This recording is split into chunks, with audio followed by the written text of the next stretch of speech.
आज हम गणित की इस क्लास में एक और प्रश्न देखने वाले हैं। बहुलक माध्य, माध्यिका और परिसर से संबंधित आंकड़ों का संचयन, इस टॉपिक से हम ये प्रश्न देखने वाले हैं।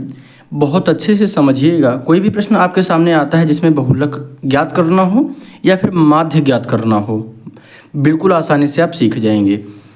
डेली क्लासेस देखिएगा। चैनल पर नए हैं तो सब्सक्राइब जरूर करिएगा। शुरुआत करते हैं। यहाँ से क्या लिखा हुआ है, गणित की एक परीक्षा में 15 विद्यार्थियों द्वारा 25 में से प्राप्त किए गए अंक निम्नलिखित हैं।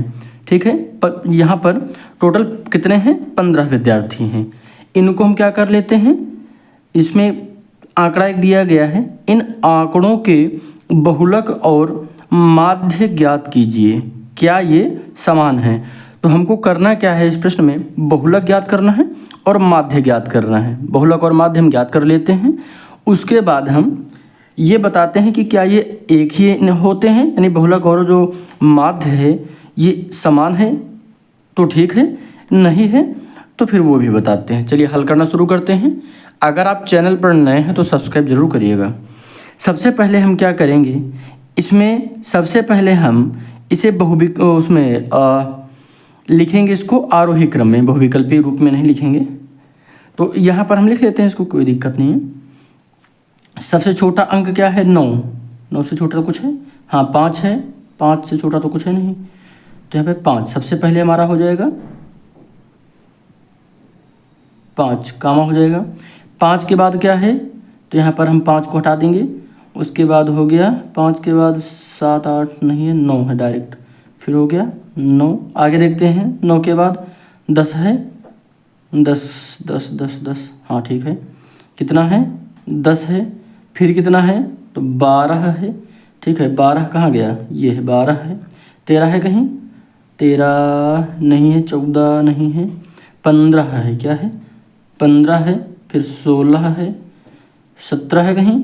17 नहीं है। 18 नहीं है। 19 है, क्या है? 19 है। फिर 20 है। 19 कितनी बार है? एक बार है ना, हाँ ठीक है। 20 कितनी बार है? तो 20 एक बार है, 2 बार है, 3 बार है और ये 4 बार है। तो 4 बार 20 लिख लीजिए। 1 हो गया, 2 3 और 4 बार 20 हो गया। 20 के बाद 19 हमने लिख लिया है, ठीक है। 20 हो गया। 21 देख लीजिए कहाँ पे है, तो 21 नहीं है। उसके बाद 22 नहीं है, 23 है, तो यहाँ पे लिख लीजिए 23। उसके बाद 24 कहाँ है? 23 कितनी बार है? एक ही बार है। अच्छा 15 और 16 भी हो चुका है, ठीक है। 23 हो गया। 24 कहाँ पे है? 24 है। 24 हो गया। उसके बाद 25 कितनी बार? 24 हो गया। 25 2 बार है ना, ठीक है। 25 2 बार है। 25 2 बार, एक बार गिन जरूर लीजिएगा। ये टोटल 15 आंकड़े हैं, ये 15 है कि नहीं एक बार गिन लीजिएगा। 1 2 3 4 5 6 7 8 9 10 11 12 13 14 और 15। ये गिना इसलिए जाता है कि कहीं पर कोई छूट रहा होगा तो गिनने में आ जाएगा। क्लियर हो गया। चलिए अब हम यहाँ पर बता देते हैं आपको। सबसे पहले बहुलक की बात कर लेते हैं। तो बहुलक क्या होगा, तो बहुलक यहाँ पर लिख लीजिए। बहुलक क्या होगा, यहाँ पर देखिए 5 एक बार है, 9 एक बार है, 10 एक बार है और सारी संख्याएं एक बार है। लेकिन जो 20 है ये 4 बार आया है। 20 जो है ये 4 बार आया है। 25 2 बार आया है। तो हमारा बहुलक क्या हो गया? 20 हो गया। ठीक है, बहुलक हमारा 20 हो गया, क्योंकि 20 की जो आवृत्ति है ज़्यादा है, सबसे बार आया है, सबसे ज़्यादा बार आया है, इसलिए बहुलक 20 हो गया। ठीक है, अब हम माध्य की बात कर लेते हैं। तो माध्य निकाल लीजिए, कोई दिक्कत नहीं है। माध्य क्या होता है, तो जो अगर यहाँ पर विषम संख्या है तो बीच वाला होगा, सम संख्या होगा तो 2 पदों को जोड़कर हम 2 से भाग कर देंगे। बिल्कुल आसान है, कर लेते हैं। तो यहाँ पर हम क्या करेंगे, क्या लिखा हुआ है गिन लीजिए। यहाँ पे बीचवा पद, जो बीच वाला पद होगा, एक यहाँ से हटा दीजिए, एक यहाँ से हटा दीजिए, एक यहाँ से हटा दीजिए, एक यहाँ से, एक यहाँ से, फिर ये और उसके बाद ये, फिर ये हट जाएगा, फिर ये हटेगा, फिर ये हटेगा, फिर ये हटेगा, फिर ये हटेगा, फिर ये हटेगा, फिर ये हटेगा। तो जो बीच वाला पद होगा क्या है? 20 है। तो ये हमारा हो गया माध्य 20।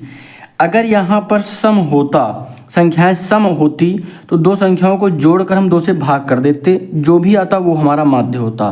बिल्कुल आसान है। जैसे हम यहाँ पर 2 4 6 और 8 लिख लें। अब कहें इसमें माध्य क्या होगा, तो यहाँ पर क्योंकि बीच में तो कोई पद है नहीं, तो हम क्या करेंगे, एक इधर से और इधर से हटा देंगे, क्या बचा है 4 और 6, तो 4 + 6 को जोड़कर हम आधा कर देंगे तो कितना हो जाएगा 10/2। और जब 10/2 को हम क्या करेंगे, 10/2 को 10 को 2 से भाग करेंगे तो यहाँ पर कितना आ जाएगा, तो 5 आ जाएगा। ये हमारा उत्तर हो जाएगा। तो इस तरीके से हम निकाल सकते हैं। तो अब यहाँ पर देखिए क्या प्रश्न पूछा गया था, इन आंकड़ों के बहुलक और माध्य ज्ञात कीजिए, क्या ये समान हैं। तो हाँ देखिए दोनों में 20 आया है, तो हाँ यहाँ पर लिख दीजिएगा, हाँ ये समान है, बस हो गया, समान है। तो इस तरीके से बिल्कुल आसानी से प्रश्नों को हल कर सकते हैं। कोई भी दिक्कत आपको होती है किसी प्रश्न में, किसी टॉपिक में, तो ज़रूर कमेंट करिएगा, सब्सक्राइब करिएगा और अपने सभी दोस्तों के साथ शेयर भी करिएगा। धन्यवाद।